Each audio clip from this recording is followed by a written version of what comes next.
What's going on, Bodybuilding.com team? Master Coach Zach Long here, and today we're talking about improving your lat flexibility. So the lats are a really important muscle in the upper body, and commonly when they're tight, we see individuals struggle with overhead lifts and their overhead mobility, and sometimes they see them dealing with some shoulder pain. And so we're going to talk about how to improve the flexibility of that muscle. Let's quickly review the anatomy of it. So the lats are going to insert into your shoulder, and then they're going to come down your back, and they're going to go down and connect to your hips via a little bit of fascia. So they run through a really long span of your body, and understanding that where they run is going to help us choose better exercises for stretching and improving mobility there. We're going to start with foam rolling. So I'm going to lay on my side, but tilted back just a little bit, and I'm going to roll up and down my side. I'll end up finding a tender spot or two, and when I find a tender spot, I'm just going to go back and forth with my arm a few times, and then I'll move on and find another spot. And I'm going to spend about 30 to 60 seconds foam rolling prior to doing these stretches. Foam rolling won't really change our flexibility long term, but a lot of times it will open up just a little bit of motion. And so then when we do these other stretches, we can get a little bit deeper into our range of motion. The second thing we're going to do is the bench stretch. So I'm going to grab a PVC pipe. And if I grab with my hands wider than my elbows, that externally rotates my arm, which is going to bias our lats a little bit in our flexibility work. So hands wider than elbows, elbows right in the edge of the bench. And I'm going to keep my back a little bit rounded because the lats insert down at our hips. So if I keep my back rounded, that will also bias my lats a little bit more. And I'm going to sit back, bringing my chest down towards the ground.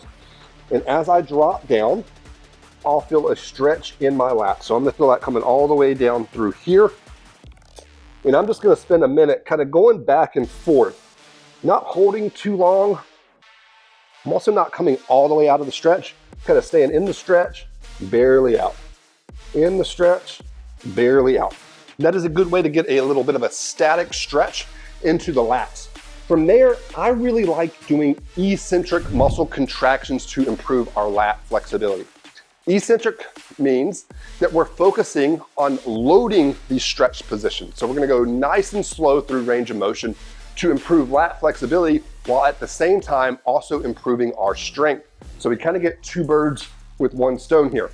So I'm going to put a small plate on my PVC pipe, and I'm going to grab the PVC pipe with my palms up, and then I'm going to lay on my back with my legs flexed up, and we're going to take 3 seconds to slowly lower this PVC pipe overhead and then up fast. So it's really just about that nice slow lower, up fast. With these lat eccentrics, I'm typically going to do somewhere around 3 sets of 10 to 12 reps there, always emphasizing tempo over everything else. The final exercise is probably my favorite for improving lat flexibility, and that's going to be chin-up eccentric. So we're going to grab the bar with our palms facing away. I'm going to really focus on slowly lowering down into the chin-up, and because I really only care about the lower, I'm going to assist myself getting up. So I'm going to jump up to the top, chin over the bar, and I'm going to take a good 5 seconds to lower all the way down into a dead hang and then jump back up. Really slow lower down and assist myself on the way up. Typically for these chin-up eccentrics, 5 second lower, and I usually do about 3 sets of 3 to 8 depending on somebody's strength tolerance with that exercise. But don't rush that one at all. Make sure you take your time. Those 4 exercises are going to do a fantastic job of improving your lat flexibility and your overall overhead mobility. As always, stay tuned here at Bodybuilding.com as we give you more tips to help you build your body.